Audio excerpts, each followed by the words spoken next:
For decades, Thailand's youth has been politically active, like in this parade held before the annual rival football match between Thailand's top two universities.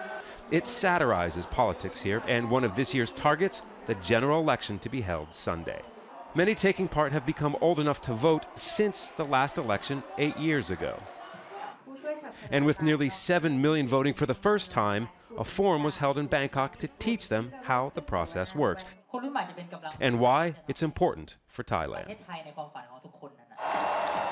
An importance that's not lost on a new political party launched last year. Future Forward, headed by 40-year-old billionaire Thanathorn Junorunriankit. An heir to an auto parts company, he resigned ahead of the polls and put most of his wealth into a blind trust. That's why we think the approach to the election is different. We are not trying to sell individual policies. We are trying to sell change, structural change as a whole.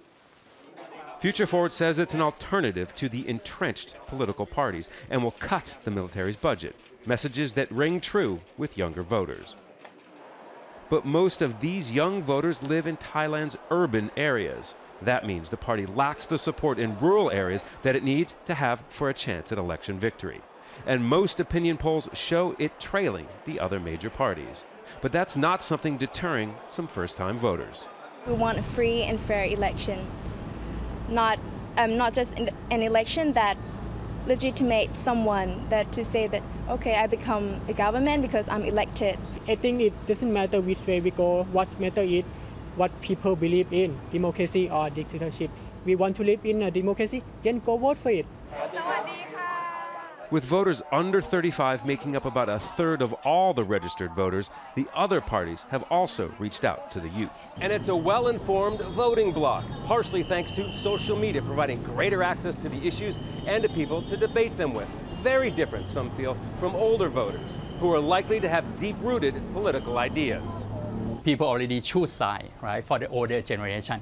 They already have answer in their mind which party they're going to vote for. But for the young voters, they fed up with this kind of polarized conflict. Future Forward is a new player on Thailand's political stage. There's little chance of it leading a government. Yet it is energizing young voters and providing an alternative to parties which have dominated this country for nearly 2 decades. Scott Heidler, Aljazeera, Bangkok.